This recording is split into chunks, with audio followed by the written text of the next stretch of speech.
Students, we will discuss about the important news. First news is regarding the farmers के perspective से है। Students, farmers के द्वारा जो प्रोटेस्ट है वो कैरी किया गया पंजाब के वहाँ पे। आप देखिए कि फार्मर्स का कुछ डिमांड है वो कंटिन्यूस आपको न्यूज़ के अंदर देखने के लिए मिलेगा।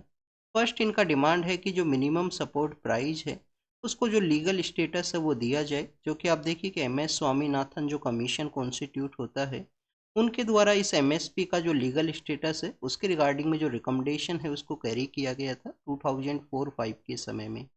एम एस स्वामीनाथन सर भी इस साल न्यूज़ के अंदर में थे। तो फर्स्ट आप देखिए कि जो डिमांड है एमएसपी का जो लीगल स्टेटस है उसके पर्सपेक्टिव से है। सेकंड, अगर हम डिमांड के रिगार्डिंग में डिस्कस करें तो आप देखिए कि फार्मर्स के द्वारा जब प्रोटेस्ट किया गया था लास्ट 1-2 ईयर्स के अंदर में, तो उनके अगेंस्ट में जो कुछ केसेज हैं वो लगा दिए गए थे, उन केसेज का रिमूवल को कैरी आउट किया जाए गवर्नमेंट्स के द्वारा। तो स्टूडेंट्स, हमारे यूपीएससी के एग्जाम के पर्सपेक्टिव से इम्पोर्टेंट है, एक तो आपको एमएसपी के बारे में जानकारी होना चाहिए कि गवर्नमेंट के द्वारा प्रेजेंट समय में एमएसपी का जो स्ट्रक्चर है वो किस तरीके से हुआ करता है। आप देखिए कि कौन सा ऐसा कमेटी है जिसके द्वारा एमएसपी है उसको रिकमेंड किया जाएगा, उसके लेटर फेज के अंदर में हमारा जो इकोनॉमिक्स का जो कैबिनेट कमेटी है उसके द्वारा उसका अप्रूवल हुआ करता है। तो students, commission for agriculture cost and price है, commission for agriculture cost and price, इसके द्वारा किसी भी जो क्रॉप है उसके रिगार्डिंग में एमएसपी है उसको रिकमेंड किया जाता है, जिसके बेसिस पे गवर्नमेंट के द्वारा जो प्रोक्योरमेंट है उसको कैरी किया जाएगा। आप देखिए कि इस कमीशन का जो रिकमेंडेशन है उसके बाद में हमारा जो इकोनॉमिक्स का जो कमेटी है, cabinet committee on economic affair, उसके द्वारा उन रिकमेंडेशंस के अप्रूवल के ही बाद में कुछ क्रॉप्स हैं वो नोटिफाई की जाती हैं गवर्नमेंट के द्वारा, जो प्रेजेंट समय में आपको 22 के अराउंड जो क्रॉप्स हैं वो देखने के लिए मिलेंगी। आप देखिए कि यूपीएससी के द्वारा 2018 का जो प्रीलिम्स का पेपर है उसके अंदर कुछ क्रॉप्स हैं वो मेंशन कर दिए गए थे ऑप्शन के अंदर में, और क्वेश्चन ये पूछ लिया गया था कि इनमें से कौन कौन सी जो क्रॉप्स हैं जिनके ऊपर में जो एमएसपी है वो ग्रांट किया जाता है डेट गवर्नमेंट के द्वारा। तो आपको इस तरीके से जो बेसिक इन्फॉर्मेशन है वो भी होना चाहिए। आप देखिए कि इस तरीके के जो क्वेश्चन हैं उनको किस तरीके से आप डील करोगे। तो बेसिकली आप देखिए कि जब वहाँ पे क्रॉप्स को मेंशन किया जाएगा तो एक ऐसा कोई क्रॉप होगा जो न्यूज़ के अंदर रहा होगा, उसको एमएसपी नहीं ग्रांट किया गया होगा या उसको ग्रांट किया गया होगा, तो उसी के बेसिस पे आपको एलिमिनेशन का जो कॉन्सेप्ट है उसके रिगार्डिंग में ऐसे क्वेश्चन उनको आपको डील कर सकते हैं। नेक्स्ट, अगर हम डिस्कस करें स्टूडेंट्स फार्मर्स का जो प्रोटेस्ट है उसके रिगार्डिंग में, तो आप देखिए कि आर्टिकल जो 19 है, आर्टिकल 19 के अंदर एवरी इंडियन सिटीजन को यहाँ पे प्रोटेस्ट का जो राइट है वो दिया गया है, फंडामेंटल राइट है। आप देखिए कि यहाँ पे फंडामेंटल राइट के अंदर में आप देखिएगा आर्टिकल 19 के अंदर आपको फ्रीडम ऑफ मूवमेंट है वो भी आपको राइट देखने के लिए मिलेगा। Freedom to form the association है वो भी आपको एक यहाँ पे जो राइट है वो देखने के लिए मिलता है। क्या स्टूडेंट्स, हमारे यहाँ पे जो सिटीजन्स हैं उनके द्वारा क्या स्ट्राइक है उसको भी कैरी आउट किया जा सकता है। तो आप देखिए कि जो राइट टू स्ट्राइक का जो कॉन्सेप्ट है वो आपको इंडस्ट्रियल जो डिस्प्यूट एक्ट है, इंडस्ट्रियल डिस्प्यूट एक्ट 1947 का, उसके अंडर में जो स्ट्राइक है उसको मेंशन किया गया है। प्रोटेस्ट आपको आर्टिकल 19 के अंदर में as a part of fundamental right के रूप से देखने के लिए मिलता है। नेक्स्ट, अगर हम डिस्कस करें एम एस स्वामीनाथन सर के बारे में, तो आप देखिए कि उनको जो हमारा जो भारत रत्न अवार्ड है वो दिया गया था recently M S Swaminathan sir को, इस वजह से वो न्यूज़ के अंदर में थे। ग्रीन रिवॉल्यूशन है उसके बेसिकली आप देखिए कि उनके द्वारा उसको प्रमोट किया गया था, कैसे हाई यील्ड वेराइटी के जो सीड्स हैं वो फार्मर्स के द्वारा अडोप्ट किए जाएं, और हमारा जो नॉर्दर्न पार्ट ऑफ इंडिया है, पंजाब, हरियाणा, वेस्टर्न उत्तर प्रदेश और ईस्टर्न पार्ट ऑफ राजस्थान, वहाँ पे आप देखिए कि जो ग्रीन रिवॉल्यूशन है उसके थ्रू हमारा जो प्रोडक्शन है, एग्रीकल्चर का जो प्रोडक्शन है वो इम्प्रूव हुआ। एग्रीकल्चर का प्रोडक्शन इम्प्रूव हुआ तो आप देखिए कि हमारा जो सेल्फ रिलायंस है एग्रीकल्चर प्रोडक्टिविटी के रिगार्डिंग में, जो हमारा कंट्री का जो कंजप्शन का डिमांड है उसको फुलफिल किया जाता है। नेशनल फूड सिक्योरिटी एक्ट, आप देखिए कि नेशनल फूड सिक्योरिटी एक्ट है जो मनमोहन सिंह साहब का जो टेन्योर है उस समय लाया गया था। तो नेशनल फूड सिक्योरिटी एक्ट के थ्रू कुछ जो यहाँ पे ग्रेन्स है वो प्रोवाइड किए जाते हैं मिनिमम जो प्राइस है उसके बेसिस पे। तो आप देखिए कि अर्लियर फेज के अंदर में 1960s एंड 70s के समय हमारी कंट्री के अंदर में यूएस का एक सब्सिडी हुआ करता था PL 480। PL 480 के ऊपर इंडिया का जो डिपेंडेंसी है वो आपको देखने के लिए मिलेगा, और काफ़ी लो क्वालिटी के जो ग्रेन्स है वो प्रोवाइड किए जाते थे PL 480 के द्वारा। तो स्टूडेंट्स, ग्रीन रिवॉल्यूशन हमारी कंट्री का जो सेल्फ सफिशिएंसी है, सेल्फ कंजप्शन को आप देखिए कि फुलफिल करने के रिगार्डिंग में वन ऑफ द ग्रेट आपको एग्रीकल्चर सेक्टर के रिगार्डिंग में इनिशिएटिव है वो देखने के लिए मिलेगा। नेक्स्ट अगर हम डिस्कस करें स्टूडेंट्स इसरो के पर्सपेक्टिव से है, आप देखिए कि इंडियन स्पेस रिसर्च ऑर्गेनाइजेशन के द्वारा जो डॉकिंग मिशन है उसको यहाँ पे कैरी किया गया है, जो कि फ्यूचर के जो मिशंस हैं उनके रिगार्डिंग में वन ऑफ द हेल्पफुल आपको ये देखने के लिए मिलेगा। स्पेस डॉकिंग एक्सपेरिमेंट के पर्सपेक्टिव से अगर हम डिस्कस करें स्पेस स्पेस आप देखिए कि जो डॉकिंग एक्सपेरिमेंट है उसके रिगार्डिंग में डिस्कस करें तो PSLV जो C60 है, PSLV C60 है, उसके थ्रू इस इनिशिएटिव को आप देखिए कि इस मिशन को लॉन्च किया गया इसरो के द्वारा। 2024 का ये लास्ट मिशन था इसरो का। इसके थ्रू टू स्मॉलर जो सैटेलाइट्स हैं जिसमें वन एक चेजर है, वन आप देखिए कि टारगेट है, उसको यहाँ पे रिलीज किया गया है इस मिशन के थ्रू में। फ्यूचर के जो हमारे मिशन रहेंगे जैसे कि हमारे जो एस्ट्रोनॉट्स हैं वो आप देखिए कि स्पेस के अंदर जाने वाले हैं, गगनयान मिशन आपको देखने के लिए मिलेगा। इसके अलावा हमारा कंट्री का डिमांड ये भी है कि फ्यूचर के समय में स्पेस स्टेशन है उसको डेवलप किया जाए। और स्पेस स्टेशन के अलावा आप देखिए कि काफ़ी बार स्पेस का जो डिफरेंट डिफरेंट प्लानेट्स हैं, जो हमारे मून्स हैं, वहाँ से आप देखिए कि काफ़ी बार जो सैंपल्स हैं वो लाए जाते हैं। तो स्पेस से जो सैंपल का जो यहाँ पे रिटर्न है उसके अंदर भी ये डॉकिंग मिशन है वो हेल्प प्रोवाइड करेगा। जो डॉकिंग मिशन था PSLV C60 के थ्रू टू यहाँ पे जो स्मॉलर सैटेलाइट्स हैं उनको लॉन्च किया गया, जिसके अंदर वन चेजर है, वन टारगेट्स है, और फ्यूचर मिशंस के अंदर ये हेल्पफुल रहेगा। नेक्स्ट अगर हम डिस्कस करें स्टूडेंट्स लाइटिंग के बारे में, यहाँ पे एक फ़ोटो के अंदर शो किया गया है कि हमारा जो कन्याकुमारी का एरिया है, कन्याकुमारी के वहाँ पे आप देखें कि जो विवेकानंद रॉक मेमोरियल है, इसके अलावा जो थ्रिवेलवर का एरिया है वहाँ पे आप देखें कि इस इनोग्रेशन को कैरी आउट किया गया है एक ब्रिज के रिगार्डिंग में। ट्रिवेलवर के पर्सपेक्टिव से अगर हम डिस्कस करें तो उनके द्वारा कूरल उनका देखने के लिए मिलता है, जिसको कि थ्री कूरल के नाम से भी जाना करते हैं। वो उनका लिटरेचर है जो आपको डिफरेंट डिफरेंट एरियाज के अंदर में उसका इम्पोर्टेंस है, चाहे एथिक्स के पर्सपेक्टिव से या आप देखिए कि एडमिनिस्ट्रेशन के पर्सपेक्टिव से उसका जो कूरल्स का जो इम्पोर्टेंस है वो आपको देखने के लिए मिलेगा। विवेकानंद जी के बारे में अगर हम डिस्कस करें तो आप देखिए कि 12 जनवरी का जो डे है वो हम उनका बर्थ जो डे है उसके रूप से आप देखिए कि यूथ डे के रूप से सेलिब्रेट करते हैं। रिसेंटली हमारे PM सर के द्वारा एक इनिशिएटिव के अंदर मेंशन भी किया गया था कि हमारा जो यूथ है उसको पॉलिटिकल इंटरेस्ट होना चाहिए पॉलिटिकल अफेयर्स के रिगार्डिंग में। तो आप देखिए कि जो 12 जनवरी का जो डे है यूथ डे के रिगार्डिंग में कुछ इनिशिएटिव्स हैं उनको भी कैरी किया गया था। इनके द्वारा आप देखिए कि 1893 के समय में जो शिकागो का एरिया है वहाँ पे जो वर्ल्ड रिलीजियस पार्लियामेंट के अंदर में इंडिया का जो फिलोसफी है, इंडिया का जो थिंकिंग्स है उनको प्रेजेंट किया गया था इनके द्वारा। नेक्स्ट अगर हम डिस्कस करें स्टूडेंट्स, आप देखिए कि जब इनका उसी समय के लिए जब ये जा रहे थे US के वहाँ पे शिकागो का उस पार्लियामेंट के अंदर पार्टिसिपेट करने के लिए, तो उस दौरान में इनका JRD जो टाटा हैं उनके साथ में जो डिस्कशन होता है JRD टाटा के थ्रू इनके द्वारा कैरी आउट किया गया कि साइंटिफिक जो टेम्परामेंट है किसी भी कंट्री का, तो साइंटिफिक टेम्परामेंट के रिगार्डिंग में जो इंस्टीट्यूशंस है उनका डेवलपमेंट होना जरूरी है। आप देखिए कि उसी के लेटर फेज के अंदर में जो JRD टाटा हैं उनके द्वारा IISc जो बेंगलोर के अंदर एक इंस्टीट्यूट है इंडिया का साइंस के सेक्टर के अंदर में one of the important institute आपको देखने के लिए मिलेगा। तो आप देखिए कि उनका जो इस्टेब्लिशमेंट है वो कैरी किया गया था।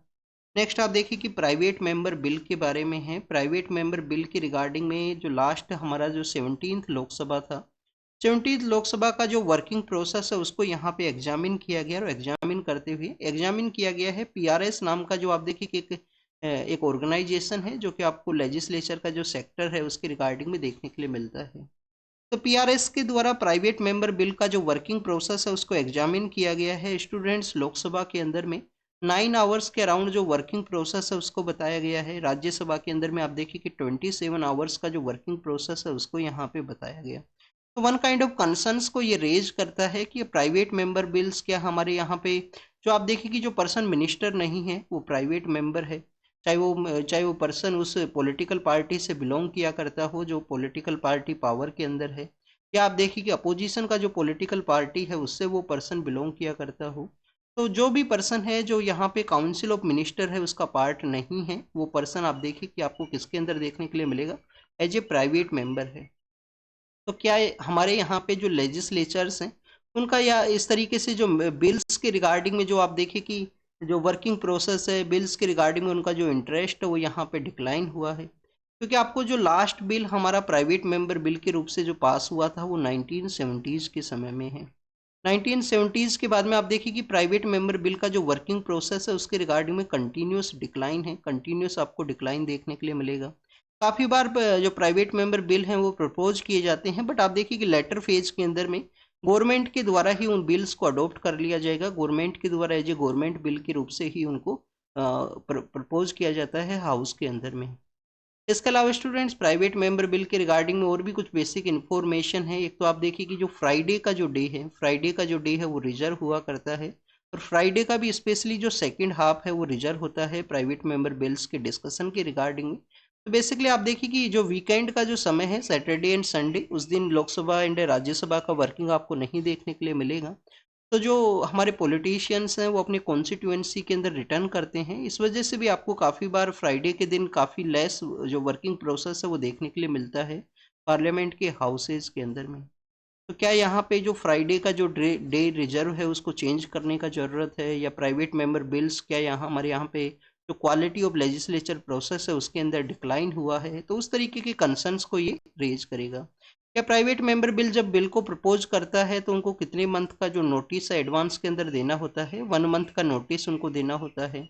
बिल का जो कम्प्लीटली आप देखिए कि जो वर्किंग प्रोसेस है, जो इंट्रोडक्शन है, ऑब्जेक्टिव है बिल का, वो मेंबर के द्वारा ही कैरी किया जाएगा, किसी तरीके का उनको जो सेक्रेटरीट स्टाफ है वो नहीं प्रोवाइड किया जाता है उस समय में।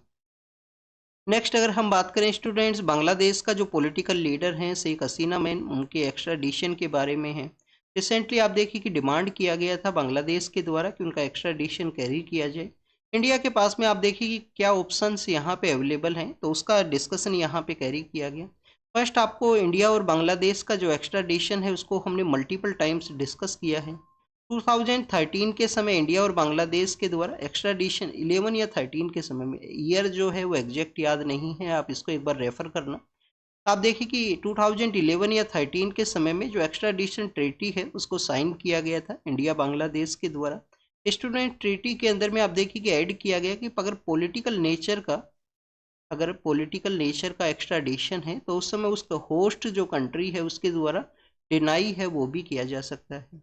हो सकता है कि पॉलिटिकल वेंडेटा के थ्रू किसी पर्सन को इस तरीके से एक्स्ट्राडिशन के रिगार्डिंग में बुलाया जाए और आप देखिए कि उनके अगेंस्ट में कुछ एक्शंस ले लिए जाए वहाँ पे। तो पॉलिटिकल नेचर का अगर यहाँ पे एक्स्ट्राडिशन है तो उसको डिक्लाइन किया जा सकता है उस होस्ट कंट्री के द्वारा। शेख हसीना मैम आप देखिए कि उससे अर्लियर फेज के अंदर भी इंडिया के अंदर हुआ करते थे, जब बांग्लादेश के लिबरेशन के बाद में इनका फादर का जो असैसिनेशन है वो कर दिया जाता है। उसके बाद में आप देखिए कि काफ़ी समय तक इनका जो दिल्ली के अंदर ही प्रेजेंस था, और उसके बाद में वो वापस से बांग्लादेश के लिए रिटर्न करते हैं और पावर के अंदर में ये पावर को जो सिक्योर है वो करते हैं। तो स्टूडेंट्स ये तो एक्स्ट्राडिशन ट्रीटी था इंडिया का, जो 1962 का एक्स्ट्राडिशन का जो एक्ट है उसके थ्रू ये जो ट्रीटी है वो आप देखिए कि इंडिया के अंदर में उस एक्ट के थ्रू आपको देखने के लिए मिलेगा। अब अगर हम यहाँ पे बात करें तो इंडिया के द्वारा जो एक्स्ट्राडिशन है उसके रिगार्डिंग में फर्स्ट तो आप देखिए कि जो फेयर ट्रायल्स हैं उनको इंडिया के द्वारा प्रपोज किया जा सकता है, कि फेयर ट्रायल का जो कॉन्सेप्ट है वो आप यहाँ पे कैरी कीजिए। आप देखिए कि शेख हसीना मैम वहाँ पे नहीं है, बट फिर भी वहाँ पे जो ट्रायल्स हैं उनके एब्सेंट के अंदर में कैरी हुए हैं। तो एब्सेंट जो कॉन्सेप्ट है उसके अंदर जो फेयर ट्रायल्स उनको किस तरीके से माना जा सकता है, नहीं माना जा सकता। तो बेसिकली आप देखिए कि जो फेयर ट्रायल का कॉन्सेप्ट है, स्टिल इंडिया के सिटीजन नहीं है शेख हसीना मैम, बट आपको फिर भी हमारे जो नॉन जो सिटीजन पर्सन हैं उनको भी कुछ फंडामेंटल राइट्स हैं वो हुआ करती हैं। आर्टिकल 20 एंड 21 के अंडर में जो राइट्स यहाँ पे अवेलेबल हैं वो इनको भी अवेलेबल हैं बेसिकली। इसके अलावा स्टूडेंट्स इंटरनेशनल जो क्रिमिनल कोर्ट है इंडिया के द्वारा आप देखिए कि जो रोम स्टैट्यूट है उसको नहीं रिकॉग्नाइज किया गया है, उसको नहीं साइन एंड रेटिफाई किया गया है। तो बेसिकली आप देखिए कि उसके थ्रू भी यहाँ पे जो वर्किंग प्रोसेस को कैरी किया जा सकता है। तो इंडिया के जो बेसिक जो ऑप्शंस अवेलेबल हैं, first demand of the fair trial है। सेकंड आप देखिए कि यहाँ पे डिक्लाइन भी किया जा सकता है क्योंकि पॉलिटिकल वेंडेटा या पॉलिटिकल नेचर का एक्स्ट्राडिशन है ये बेसिकली। और सेकंड थर्ड आप देखिए कि इंडिया के अंदर में अगर शेख हसीना मैम का प्रेजेंस है तो आर्टिकल 20 एंड 21 के थ्रू उनको जो प्रोटेक्शन का जो राइट्स है वो अवेलेबल हैं। नेक्स्ट है स्टूडेंट्स हमारा जो ड्रग मैन्युफैक्चरिंग है, जो हमारे यहाँ पे फार्मास्यूटिकल सेक्टर है उसके रिगार्डिंग में है। काफ़ी बार आपने न्यूज़ सुना होगा कि हमारे जो फार्मास्यूटिकल सेक्टर का कुछ जो प्रोडक्ट्स हैं जो आप देखिए कि नोट फॉर द स्टैंडर्ड जो क्वालिटी है, स्टैंडर्ड क्वालिटी के जो भी पैरामीटर्स हैं उनको फुलफिल नहीं किया गया है। अब कर्नाटका स्टेट के जो मिनिस्टर हैं उनके द्वारा ये जो एडिटोरियल है वो लिखा गया है स्टेट गवर्नमेंट का जो लिमिटेशन है यहाँ पे फार्मास्यूटिकल जो प्रोडक्ट्स हैं उनके रिगार्डिंग में जो स्टेट गवर्नमेंट का जो लिमिटेशन है उसके पर्सपेक्टिव से ये कम्प्लीटली राइटिंग है। तो आपको यहाँ पे ये पता होना चाहिए कि जो ड्रग एंड हमारा कॉस्मेटिक रूल है 1940 का, 1940 का आप देखिए कि ड्रग एंड कॉस्मेटिक रूल है, उसके थ्रू हमारा ड्रग एंड कॉस्मेटिक जो सेक्टर है जो फार्मास्यूटिकल सेक्टर है उसका जो मैन्युफैक्चरिंग है वो आपको देखने के लिए मिलेगा। आप देखिए कि कंपनी अगर बंगाल के अंदर में है, कंपनी यहाँ पे एडिटोरियल के अंदर बंगाल के अंदर ही बताया गया है या किसी भी अदर पार्ट के अंदर में है तो उनके द्वारा किसी भी एरिया के अंदर में जो ड्रग है जो उनके द्वारा मैन्युफैक्चरिंग किया गया है उसको सेल किया जा सकता है। तो स्टेट गवर्नमेंट का जो लिमिटेशन है वो आपको यहाँ पे देखने के लिए मिलेगा। तो उसी के रिगार्डिंग में है कि यहाँ पे स्टेट को जो पावर है वो ग्रांट किया जाए जिससे कि वो इसको रेगुलेट कर सके अगर किसी जो स्टैंडर्ड क्वालिटी का जो ड्रग मैन्युफैक्चरिंग है वो नहीं है। नेक्स्ट अगर हम बात करें स्टूडेंट्स, कंटिन्यूअस ऐसे न्यूज आपको देखने के लिए मिलेंगे। इंडिया का जो ओरिजिन का जो प्रोडक्ट है फार्मास्यूटिकल के अंदर में वहाँ पे कुछ जो आप देखिए कि एथिकल जो एरिया है उसको नहीं कवर किया गया, कुछ ऐसे जो प्रोडक्ट्स हैं लो स्टैंडर्ड के उनको ऐड कर दिया गया है और उसका आप देखिए कि डैमेज है वो पेशेंट के ऊपर में देखने के लिए मिला है। गैम्बिया के द्वारा, कजाकिस्तान, आप देखिए कि श्रीलंका, इन सभी काफ़ी सारे कंट्रीज के द्वारा जो कंसर्न्स है उसको रेज किया गया था लास्ट 1-2 ईयर के अंदर में। एक तो आप देखिए कि एक जगह तो इथाइलिन जो ग्लोकिल है उसको ही ऐड कर दिया गया था जिससे कि वो फ्रीजिंग का एक्टिविटी है उसको नहीं कैरी हो सके ड्रग के अंदर में। तो this is all about the drug manufacturing के बारे में है। नेक्स्ट अगर हम बात करें रोहिंग्याज के पर्सपेक्टिव से है, रोहिंग्या आप देखिए कि म्यांमार का जो रखाइन स्टेट है, म्यांमार का कौन सा स्टेट है स्टूडेंट्स, रखाइन स्टेट है, वहाँ पे ये आपको जो माइनॉरिटी के अंदर देखने के लिए मिलेंगे। म्यांमार के अंदर में आप देखिए कि अराकन का जो एरिया है वहाँ पे फिर कंटिन्यूस इनका जो प्रोसिक्यूशन है वो किया जाता है, ये माइग्रेट करते हैं अलग अलग पार्ट्स के रिगार्डिंग में। काफ़ी जो साउथ ईस्ट एशियन कंट्रीज हैं जो बांग्लादेश के, वहाँ तो आप देखिए कि बासन चार आइलैंड है, बासन चार आइलैंड है, कोक्स बाजार है, बांग्लादेश के वहाँ पे कोक्स बाजार है, भासन चार आइलैंड है, वो इनके इनके बेसिकली रिहेबिलिटेशन, इनके जो बेसिकली जो इनको बेसिक सर्विस प्रोवाइड किया गया है उसी के रिगार्डिंग में वहाँ पे कंस्ट्रक्शन किया गया। इंडिया के द्वारा भी आप देखिए कि बांग्लादेश को फाइनेंशियल सपोर्ट प्रोवाइड किया गया था जिससे कि जो बेसिक जो सर्विसेज हैं कोक्स बाजार एंड भासन चार आइलैंड के वहाँ पे प्रोवाइड की जा सके। नेक्स्ट अगर हम डिस्कस करें स्टूडेंट्स रोहिंग्याज के बारे में तो इंडिया का क्या ओब्लिगेशन है, तो आप देखिए कि 1951 का जो रिफ्यूजी एक्ट है, 1951 का जो रिफ्यूजी एक्ट है इंडिया उसका सिग्नेटरी नहीं है, इंडिया के द्वारा उसको नहीं साइन किया गया है। कंटिन्यूस इंडियन अथॉरिटीज़ के द्वारा कंसर्न्स को रेज किया गया कि ऐसे अदर कंट्रीज से जो माइग्रेशन इंडिया के रिगार्डिंग में इंक्रीज हुआ है। वैसे तो आप देखिए कि इंडिया के द्वारा समय समय पे जब भी किसी कम्युनिटी को क्राइसिस का सिचुएशन क्रिएट हुआ, चाहे वर्ल्ड वॉर सेकेंड के समय जूस को आप देखिए कि क्राइसिस का सिचुएशन क्रिएट हुआ हो या और भी अदर जो पार्ट्स हैं हमारे जब पॉलिटिकल लीडर्स के द्वारा विजिट किया जाता है तो एंशियंट समय के जो हमारे रिलेशन हैं उन कंट्रीज़ के थ्रू देखने के लिए मिलेगा कि वहाँ पे जो इंडिया के द्वारा उनको उस समय में जो प्रोटेक्शन है वो प्रोवाइड किया गया था। काफ़ी सारे जो हमारे कोस्टल एरियाज़ हैं वहाँ पे बेसिकली उन कम्युनिटीज़ का जो प्रेजेंस है वो आपको हमारे जो एंशियंट समय मेडिवल का जो समय है उस समय भी आपको देखने के लिए मिलता है। अब नेक्स्ट अगर हम डिस्कस करें, एक तो रिफ्यूजी एक्ट का इंडिया सिग्नेटरी नहीं है तो इंडिया के पास में कोई भी ऑब्लिगेशन नहीं है कि इनको जो रिफ्यूजी है वो प्रोवाइड किया जाए। नेक्स्ट आप देखिए कि और भी काफ़ी सारे जो एक्ट्स हैं उनके बारे में यहाँ पे डिस्कस किया गया है कि यहाँ पे जो कस्टोडियल टॉर्चर है इनको जो अथॉरिटीज़ के द्वारा क्वेश्चन है वो किया जा सकता है या नहीं किया जा सकता। तो कस्टोडियल जो टॉर्चर है उसका भी इंडिया आप देखिए कि जो रेटिफाई है वो नहीं किया गया है कस्टोडियल टॉर्चर एक्ट को भी। तो इंडिया का ऑब्लिगेशन यही है कि इनको बेसिक जो सर्विसेज हैं वो प्रोवाइड किए जाए। और आप देखिए कि ऑलरेडी हमारा जो रिसोर्सेज हैं उनके ऊपर over burden, too much population India का ही है, तो सेल्फ जो डिमांड्स हैं उनको फुलफ़िल करना ही इंडिया के लिए एवरी रिसोर्सेज के लिए काफ़ी ज़्यादा डिफ़िकल्ट है। तो इस तरीके से जो अदर कंट्री अदर जो यहाँ पे माइनॉरिटी जो कम्युनिटीज़ हैं जो कंटिन्यूस उनका माइग्रेशन है अदर एरियाज़ के रिगार्डिंग, तो उसको जो बेसिक सर्विस है वो प्रोवाइड की जा सकती है। इंडिया हमेशा आप देखिए कि peace and prosperity and progress को कैसे कैरी आउट किया जाए किसी भी एक कंट्री के अंदर में, उसका हमेशा आप देखिए कि सपोर्टर है वो रहा है। नेक्स्ट अगर हम डिस्कस करें स्टूडेंट छत्रपति शिवाजी महाराज के बारे में है। छत्रपति शिवाजी महाराज का जो मराठा यूनिट है हमारी डिफेंस फोर्सेज के अंदर में, उनके द्वारा आप देखिए कि जो प्योंगयांग लेक है जो कि कहाँ पे है, लद्दाख के वहाँ पे सिचुएटेड। तो यूनिट का जो एरिया है उसी के अंदर में, यूनिट का जो एरिया है उसी के अंदर में इनका जो छत्रपति शिवाजी महाराज का जो स्टैचू है वो लगाया गया है। अब वहाँ पे कुछ क्वेश्चंस किए गए हैं कि वहाँ पे जो लोकल, जो आप देखिए कि जोरावर सिंह जो लोकल एक पर्सन हुआ करते थे जिनके द्वारा तिब्बत है डोगरा, वो बेसिकली आप देखिए कि जनरल हैं जिनके द्वारा जो तिब्बत का एरिया है उसको भी अनेक्स किया गया था। इसके अलावा और भी काफ़ी सारे पर्सन्स हैं जो आपको 16 सेंचुरी के समय देखने के लिए मिलेंगे। तो उनका जो स्टैचू है वो लगाया जाए, उसके रिगार्डिंग में यहाँ पे जो क्वेश्चंस है वो किए गए हैं लोकल पर्सन्स के द्वारा। तो आप देखिए कि छत्रपति शिवाजी महाराज का जो स्टैचू जो लगा है मराठा यूनिट का जो एरिया है उसी के अंदर में उनको लगाया गया है। तो बेसिकली आप देखिए कि उनका यूनिट के अंदर में है, तो जो मराठा लाइट इन्फेंट्री है उनके द्वारा इस जो एक्टिविटी है उसको कैरी आउट किया जा सकता है। जोरावर सिंह की पर्सपेक्टिव से अगर हम डिस्कस करें तो आप देखिए कि जो गुलाब सिंह नाम के जो रूलर हैं उनके बेसिकली ये आपको जनरल हैं वो हुआ करते थे। जोरावर सिंह है जो डोगरा जो डायनेस्टी है उसके ये जनरल हैं वो हुआ करते थे। 1840s के समय में, 1840s के समय इनके द्वारा जो इस तरीके से जो लद्दाख का जो एरिया है उसको अनेक्स किया गया था। नेक्स्ट अगर हम बात करें डिफेंस के बारे में है, हमारा जो सबमरीन्स है उसको किस तरीके से इम्प्रूव किया जाए, उसी के रिगार्डिंग में मिनिस्ट्री ऑफ डिफेंस के द्वारा कुछ एग्रीमेंट्स हैं उनको कैरी किया गया है, जिससे कि हमारा जो नेवल सेक्टर है उसका जो आप देखिए कि जो प्रोडक्टिविटी है उसको बूस्ट किया जा सके सबमरीन्स के रिगार्डिंग में। आप देखिए कि प्रोजेक्ट 75 आई भी आपको देखने के लिए मिलेगा जिसके अंदर 6 सबमरीन्स है उनका प्रोडक्शन है वो कैरी किया गया था। प्रोजेक्ट 75 आई है। स्टूडेंट्स नेक्स्ट अगर हम बात करें, एक आप देखिए कि फ्रांस के वहाँ पे एक काफ़ी हीनियस क्राइम है वो सामने आया था। Heinous crime against the women है बेसिकली ये। तो आप देखिए उसके रिगार्डिंग में यहाँ पे जो कन्विक्टेड पर्सन है उनके द्वारा बेसिकली उसके अगेंस्ट में अपील किया जाएगा या नहीं किया जाएगा उसके बारे में मेंशन है।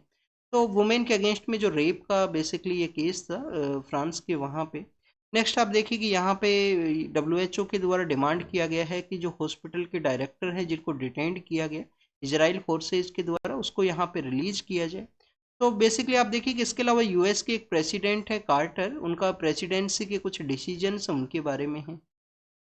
कार्टर के बारे में अगर हम डिस्कस करें, इंडिया के विजिट के लिए भी आए थे और आप देखिए कि जो गुरुग्राम का एरिया है हरियाणा के अंदर में, दिल्ली के नियर बाई एरिया के अंदर में, वहाँ पे कार्टर का जो नेम के ऊपर में एक जो विलेज है उसका नेम कार्टरपुरी है वो कर दिया गया था।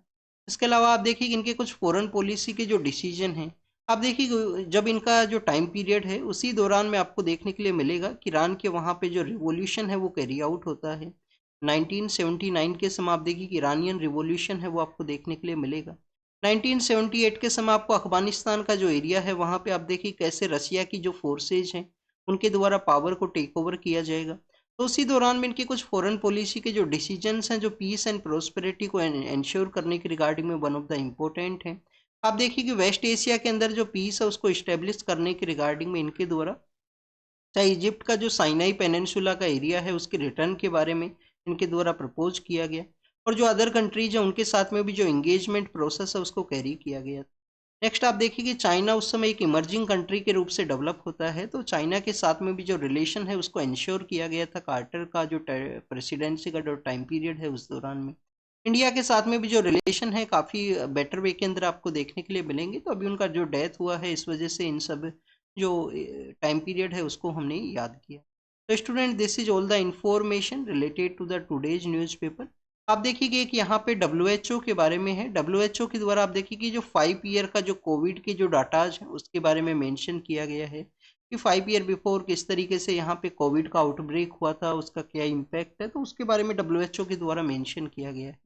आप देखिए कि कोविड के आउटब्रेक के समय में आपको एक जो टॉपिक देखने के लिए मिलेगा, वन हेल्थ। जो कोविड का जो लेटर फेज है उसके अंदर में डिफरेंट जो हेल्थ के इंस्टीट्यूशंस हैं उनके द्वारा प्रपोज किया गया था कि ह्यूमन बीइंग के हेल्थ के अलावा हमने जो एनिमल्स को जो हेल्थ है उसको भी सर्विलेंस करने का ज़रूरत है, जिससे कि किसी भी तरीके का जो वायरस है, बैक्टीरियल इन्फेक्शन है जिसका आउटब्रेक हो तो उसको हम बेटर वे के अंदर एनालाइज कर सकें। तो वन हेल्थ का जो कॉन्सेप्ट है वो आपको न्यूज़ के अंदर देखने के लिए मिलेगा। तो this is all about the today's newspaper discussion. आप इसको रीड कीजिए, रिवाइज कीजिए, जो भी इंफॉर्मेशन आपको मिला है उसको नोट डाउन कीजिए। Thank you students, thank you very much.